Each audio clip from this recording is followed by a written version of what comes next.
Hi friends, வணக்கம். இப்போ நம்ம பார்க்க போறது வெல்கம் டு சாம் தல்ரி சீரிஸோட 10th எபிசோட். மற்ற எல்லா எபிசோட்ஸோட லிங்க் எல்லாம் நான் டிஸ்கிரிப்ஷன்ல தந்திருக்கேன். இன்கேஸ் முன்னாடி இருக்க 9 வீடியோஸ் பார்க்காதவங்க அதை பார்த்துட்டு இதை கண்டினியூ பண்ணுங்க. இப்போ நம்ம எபிசோடுக்குள்ள போகலாம். எப்பயும் போல பிளாஷ்பேக்ல இருந்து இந்த எபிசோட் ஸ்டார்ட் ஆகுது. ஹீரோயின் வந்து ஹீரோ கிட்ட நம்ம பிரேக்கப் பண்ணிக்கலாம்னு சொல்றாங்க. அதை கேட்ட ஹீரோ வந்து என்ன நீ இப்படி சொல்ற, நம்ம 2 பேரும் ஒன்னா சேர்ந்து வெளிநாட்டுக்கு போய் படிக்கலாங்கிறதானே பிளான். போறதுக்கு முன்னாடி அம்மா அப்பா கிட்ட ஆசீர்வாதம் வாங்கிட்டு போனான்னு சொல்லி தான் நம்ம இங்க வந்திருக்கோமே. இப்போ என்னன்னா திடீர்னு நீ பிரேக்கப் பண்ணிக்கலாம்னு ஏன் சொல்ற அப்படின்னு இவர் கேட்பாரு. ஏன்னா இவருக்கு தெரியாது ஹீரோயின் தான் ஹீரோ அப்பா கிட்ட தனியா பேசியிருப்பாங்க. அவர் பிரேக்கப் பண்ணுன்னு சொன்னதுனால தான் இவங்க பிரேக்கப் பண்றாங்க. அப்புறம் இவர் வீட்டுக்கு போவாரு. வீட்டுக்கு போனா அவங்க அப்பா வந்து நீ எங்கேயும் போக கூடாது, நம்ம அம்மாவுக்கு இன்னைக்கு சடங்குல, அம்மா செத்து போன நாள்ல இன்னைக்கு வா கும்பிடலாம் அப்படி சொல்லிட்டு இவர் கூட்டிட்டு போவாரு. அங்க கூட ஹீரோ விடாம ஹீரோயினுக்கு தான் மெசேஜ் பண்ணிட்டே இருப்பாரு. நான் வந்துடுறேன், சீக்கிரம் வந்துடுறேன், எனக்காக வெயிட் பண்ணு, என் மேல கோவப்படாது அப்படி சொல்லிட்டு இவர் சமாதானம் பண்ண ட்ரை பண்ணிட்டே இருப்பாரு. இதெல்லாம் பார்த்துட்டு ஹீரோ அப்பா வந்து நீ அந்த பொண்ணை லவ் பண்றேன்னு எனக்கு தெரியும், அதை இங்கேயே நீ ஸ்டாப் பண்ணிக்கோ, அந்த பொண்ணை என்னால பார்க்க முடியாது என் வீட்டு மருமகளா அப்படின்னு இவங்க அப்பா சொல்லுவாரு. இப்ப எதுக்கு திருப்பி அதே கதையே பேசுறீங்க, விடுங்கப்பா அப்படிங்கும் போது இவர் சொல்லுவாரு 10 வருஷம் ஆனாலும் 100 வருஷம் ஆனாலும் நான் ஹீரோயினோட அம்மாவை மன்னிக்கவே மாட்டேன், ஹீரோயினை நீ லவ் பண்ணக்கூடாது அவ்வளவுதான் சொல்லுவாங்க. இதெல்லாம் ஹீரோயினோட அம்மா வாசல்ல கேட்டுருவாங்க. அவங்க சடங்குக்காக பொருள்லாம் கொண்டு வந்திருப்பாங்க. அப்படியே அதெல்லாம் கீழே போட்டு உடைச்சிருவாங்க. அந்த சத்தம் கேட்டு இவங்க 2 பேரும் வெளியே வருவாங்க. ஹீரோயின் அம்மாவை பார்த்த ஹீரோ அப்பா செம்ம டென்ஷன் ஆயிடுவாரு. உன்னெல்லாம் யாரு இங்க கூப்பிட்டது, என் பொண்டாட்டியை கொண்டதே நீ தான், இங்க என்ன நீ பண்ற அப்படின்னு சொல்லிட்டு அவங்க அப்பா பயங்கரமா கத்தி விட்டுருவாரு. அப்புறம் ஹீரோ கிட்ட சொல்லுவாரு, நீ அந்த பொண்ணை கல்யாணம் பண்ணிக்கிட்டா இந்த மாதிரி காட்சியை தான் நீ டெய்லி பாப்ப, ஞாபகம் வச்சுக்கோ சொல்லிட்டு இவர் கிளம்பிடுவாரு.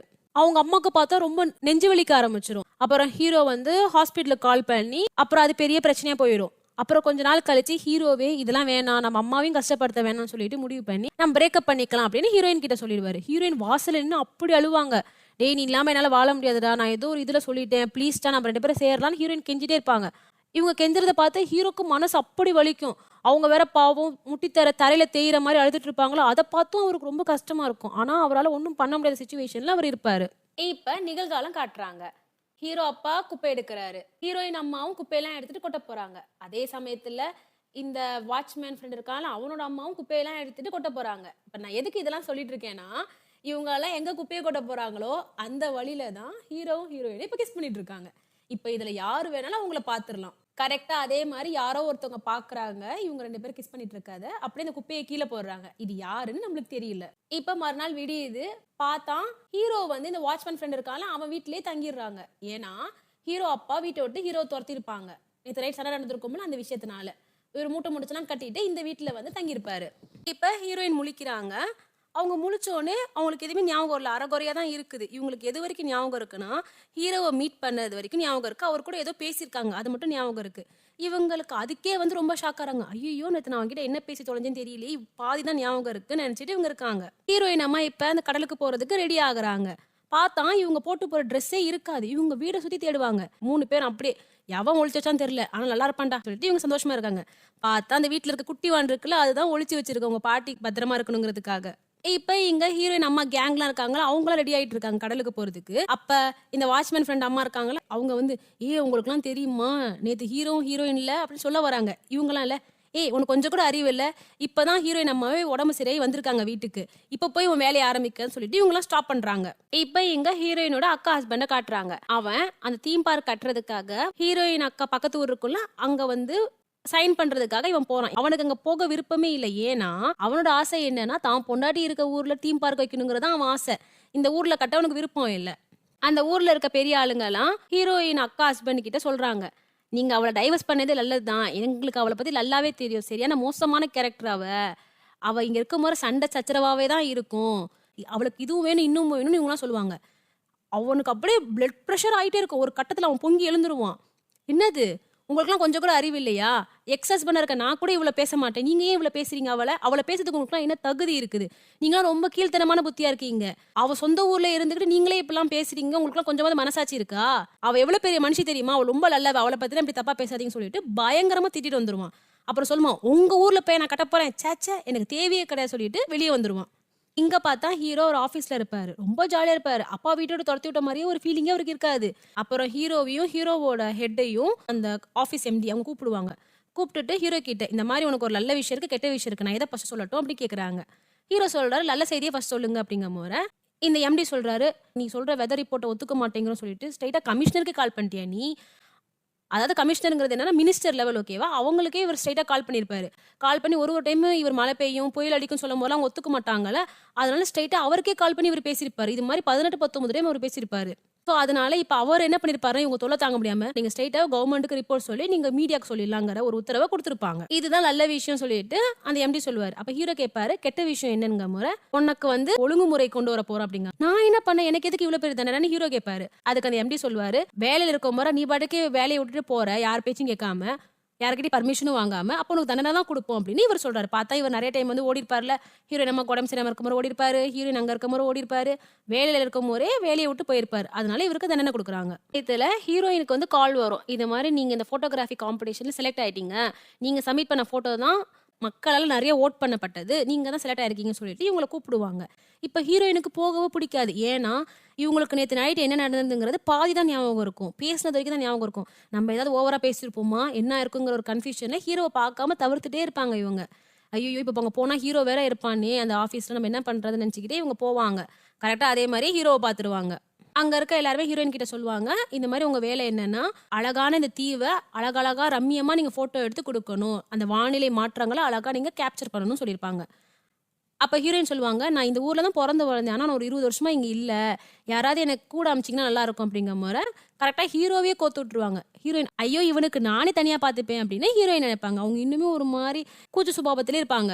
இப்ப ஹீரோயின் கிட்ட கேட்கறாரு. "என்ன நேத்து நைட்லேருந்து நீ என்கிட்ட பேசவே மாட்டேங்கிற, ஒரு மாரி நடந்துக்கிற. என்ன வெட்கமா இருக்கான்னு?" கேட்கறாரு. இவர் நெனச்சிட்டு இருக்காரு எல்லாமே உங்களுக்கு ஞாபகம் இருக்குன்னு. ஆனா ஹீரோயின் சொல்றாங்க, "எனக்கு எதுவுமே ஞாபகம் இல்ல. நான் என்ன பேசினேன்னு எனக்கு தெரியல. நான் என்ன பேசினாலும் நீ இத மறந்துரு." அப்படிம்பாங்க. ஹீரோ, "சரி பேசினத விடு. மத்தது ஞாபகம் இல்லையாங்க முற?" "எனக்கு வந்து உன்கிட்ட வந்தேன். ஏதோ ஒண்ணு பேசினேன் உன்கிட்ட. அதோட அப்படியே பிளாங்க் ஆயிருச்சு." அப்படின்னு ஹீரோயின் சொல்லுவாங்க. "எப்படி நீ மறப்ப? எப்படி நீ மறப்ப அவ்வளோ பெரிய விஷயத்த?" அப்படின்னு ஹீரோ கேட்பாரு. "ஏய் எனக்கும் தான் தெரியல. நான் எது சொல்லியிருந்தாலும் நீ அத மறந்துரு என்ன? அத குப்பைக்கு போட்டுரு என்ன? அதெல்லாம் பெரிய விஷயமா எடுத்துக்காத." இவங்க திருப்பி திருப்பி சொல்லிட்டு இருக்காங்க. "என்னது குப்பையில போட்டுட்டா அத? எவ்வளோ பெரிய விஷயம் தெரியுமா ஆச்சு நேத்து?" அப்படின்னு இவங்க சொல்ல வருவாரு. "நீ சொல்லாத நிப்பாட்டு நிப்பாட்டு நிப்பாட்டுன்னு" ஹீரோயின் அங்கேயே நிப்பாட்டிடுவாங்க. கரெக்ட்டா இப்ப இந்த செகண்ட் ஹீரோ வருவான். "என்ன உங்க 2 பேருக்கு என்ன போய்க்கிட்டு இருக்குன்னு?" கேட்பான். ஹீரோயின் இந்த சான்ஸ்ல அவங்க ஓடிடுவாங்க. ஹீரோவும் இந்த செகண்ட் ஹீரோவும் பேச ஆரம்பிப்பாங்க. அப்ப ஹீரோ சொல்லுவாரு, "ரொம்ப நாளா நீ ஏன் என் கூட பேச மாட்டேங்கிற?" அப்படின்னு இவரு கேட்பாரு. அப்ப அந்த செகண்ட் ஹீரோ சொல்லுவான், "ஓகே பரவால்ல. நீயும் அவள லவ் பண்ணிக்கோ. நானும் அவள லவ் பண்ணிக்கிறேன். நான் உனக்காக விட்டு குடுக்க மாட்டேன். நீ எனக்காக ஒண்ணு விட்டு குடுக்க வேணாம். ஓகேவா? இந்த வாட்டி யார் ஜெயிக்கிறான்னு பார்க்கலாம்." அப்படின்னு இவன் சொல்லுவான். இத கேட்ட ஹீரோ, "நாங்கலாம் என்ன ஸ்டேஜ்க்கு இப்ப போயிட்டோம். போடா சின்ன பையன்." அப்படின்னு நெனச்சுப்பாரு மனசுக்குள்ள. இங்க ஹீரோயின் தங்கச்சி அவங்க ஃப்ரெண்ட்ஸ்லாம் அங்க இருப்பாங்கல்ல. அவங்க கூட சேர்ந்து சாப்பிட போயிருப்பாங்க. அங்க கரெக்ட்டா அந்த டால்பின் பையன் இருப்பான்ல அவனும் வருவான். அவன் பேசுறது, இவங்க பேசுறது ரொம்ப நெறைய ஒத்து போகும். இது மாரி அப்படியே காட்டிட்டு முடிப்பாங்க. இப்ப மறுநாள் விடியுது. ஹீரோயினுக்கே தெரியாம அவங்க கார்ல வந்து ஸ்நாக்ஸு, கேமரா லென்ஸ் இதெல்லாம் பேக்கப் பண்ணிட்டு, ஹீரோ டிரைவர் சீட் பக்கத்து சீட்ல வந்து உட்காந்துக்கிறாரு. இத பார்த்த ஹீரோயின், "நீ இறங்குறியா இல்லையா?" அப்படி கேட்கும்போது, "இங்க பாரு நான் யாருன்னே உனக்கு தெரியாது ஓகேவா? நான் இன்விசிபிளா இங்க உட்காந்துருக்கேன். நீ பாட்டுக்கு உன் வேலைய பார்க்கலாம்." அப்படின்னு ஹீரோ சொல்லுவாரு. இப்ப ஹீரோயின் அவங்க சின்ன வயசுல எடுத்த ஃபோட்டோ எடுத்திருப்பாங்கல்ல, அந்தந்த இடத்துக்குலாம் போய் பார்க்குறாங்க. போய் பார்த்தா அது எல்லாமே வேற இடமா மாறி இருக்கு. காடா இருந்ததெல்லாம் பெரிய பெரிய ரெசார்ட்டாலாம் மாறி இருக்கு. இதெல்லாம் பார்த்து ஹீரோயின், "என்னடா இந்த இயற்கையே அழிச்சிட்டீங்கடா போங்கடா" அப்படின்னு ரொம்ப ஃபீல் பண்ணுவாங்க. அதே மாரி இங்க இந்த செகண்ட் ஹீரோவும் ஹீரோயின் எடுத்த எல்லா ஃபோட்டோவையும் பார்த்து ஏதாவது ஒரு லொகேஷன்ல ஹீரோயின் கூட்டிட்டு போயிட்டு மாஸ்க் பண்ணணும்னு நெனைப்பாரு. ஆனா இவரும் பார்க்குற எல்லா லொகேஷன்லயுமே வேற ஏதாவது மாற்றங்கள் நடந்திருக்கும். அப்புறம் ஹீரோயின் வந்து, "இந்த காட்டு லொகேஷனுக்கு எவனும் வந்திருக்க மாட்டான்டா. இங்க ஒரு லொகேஷன் செம்மையா இருக்கும். இங்கேருந்து வானம் சூப்பரா இருக்கும்னு" சொல்லி போவாங்க. அங்க பார்த்தா எல்லாம் இந்த ப்ரீ வெட்டிங் ஃபோட்டோ ஷூட்லாம் பண்ணுவாங்க தெரியுமா? அத பண்ணிட்டு இருப்பாங்க. இத பார்த்து ஹீரோயின் கடுப்பாயி போலான்னு போவாங்க பாருங்க. அப்ப அங்க ஒரு கப்பிள் வந்து ஹீரோயின கூப்ட்டு, "இந்த மாரி எங்களுக்கு இப்ப தான் கல்யாணம் ஆயிருக்கு. இங்க ஃபோட்டோ எடுக்க யாருமே இல்ல. நாங்களா தான் வந்துட்டோம். ஃபோட்டோ எடுத்து குடுக்குறீங்களான்னு?" சொல்லுவாங்க. இத கேட்ட ஹீரோயின் ஃபோட்டோ எடுக்கிறதுக்காக கேமரா எடுப்பாங்க. ரொம்ப நாள் கழிச்சு இப்ப தான் அவங்க கேமராவ பிடிக்கிறாங்க. அப்படியே சும்மா நச்சு நச்சுன்னு ஃபோட்டோ எடுக்குறாங்க. இத பார்த்து அவங்கலாம் செம்ம இம்ப்ரெஸ் ஆயிர்றாங்க. அப்புறம் ஹீரோயின் கேமரா குடுத்துட்டு கிளம்புறாங்க பாருங்க. அங்க இருந்த மத்த கப்பிள்ஸும் ஹீரோயின் கிட்ட வந்து ஃபோட்டோ எடுத்துக்கிறாங்க. இங்க இந்த சைடு செகண்ட் ஹீரோ வந்து அந்த கண்ணாடி ஃப்ரெண்ட் கிட்ட, "டேய் வேற ஏதாவது நல்ல லொகேஷனா இருக்குமாடா? நம்ம ஊர்லயே சூப்பர் லொகேஷன் ஏதாவது சொல்லுடா ஃபோட்டோ எடுக்கங்கும்போது." கண்ணாடி போட்டவனுக்கு தான் எல்லாம் தெரியும்ல. அவன் கேட்கறான், "என்ன நீ இன்னுமா அவள லவ் பண்ணிட்டு இருக்க ஹீரோயின?" அப்படின்னு இவன் கேட்கறான். அதுக்கு அவர் நம்மட்ட சிரிக்கிறாரு செகண்ட் ஹீரோ. ஹீரோயின் அம்மாவுக்கு ஒரு தகவல் கிடைக்குது. அவங்க ஊர்ல இந்த அனல் மின் நிலையம் அது மாரி ஏதோ சம்திங் ஓப்பன் பண்ண போறாங்க. அதுக்கு எதிரா நம்மலாம் ஃபைட் பண்ணணும். முடிஞ்ச அளவுக்கு எல்லாரையும் கூட்டிட்டு வாங்க. நம்ம எத்தன பேர் இருக்கோங்கிறத கணக்காட்டணும், கெத்து காட்டணும் அப்படின்னு ஹீரோயின் அம்மாவுக்கு நியூஸ் வந்திருக்கும். அதுக்கேத்த மாரி இவங்களும் ஒரு படைய திரட்டிட்டு போவாங்க. அங்க போய் பார்த்தா தான் தெரியும். வந்தது அனல் மின் நிலையம் கட்டுறதுக்கு இல்ல, தீம் பார்க் கட்டுறதுக்கு. அதுவும் யாருன்னு பார்த்தா இவங்களோட பழைய மருமக புள்ள. அதோட அந்த சீன் முடியுதா? இங்க வந்து ஹீரோவும் ஹீரோயினும் காட்டுறாங்க. கடைசியில ஹீரோயின் ஒரு ஃபோட்டோ கூட எடுத்திருக்க மாட்டாங்க. அப்ப ஹீரோ சொல்றாரு, "நான் உன்ன ஒரு நல்ல இடத்துக்கு கூட்டிட்டு போறேன்னு" சொல்லிட்டு ஒரு செம்ம இடத்துக்கு கூட்டிட்டு போறாரு. அங்க ஹீரோயின் வந்து அழகா ஃபோட்டோ எடுக்குறாங்க. ஆனா அவங்களோட பழைய கேமரா, அவங்க ஸ்கூல் காலத்துல யூஸ் பண்ண கேமரா யூஸ் பண்றாங்க. இத பார்த்துட்டு ஹீரோ, "என்ன நீ நல்ல கேமரா யூஸ் பண்ணல? நீ எவ்வளோ நல்ல நல்ல கேமரா வச்சிருப்ப இப்பன்னு?" கேட்கறாங்க.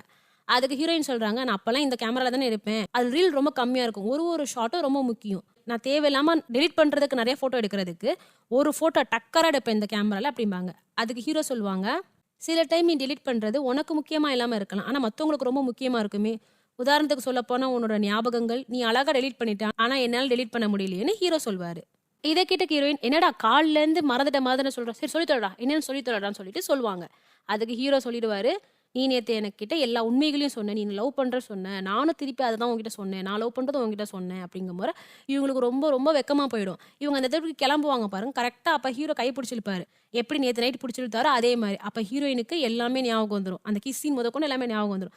காலில இருந்து ஹீரோயினை ரோடோட தேட்ட செகண்ட் ஹீரோ கடைசியில ஹீரோயினை பாப்பாரு, ஹீரோ கூட இருக்கிறத பாப்பாரு. அதை பார்த்துட்டு அவர் மனசே ரொம்ப நொந்துரும்.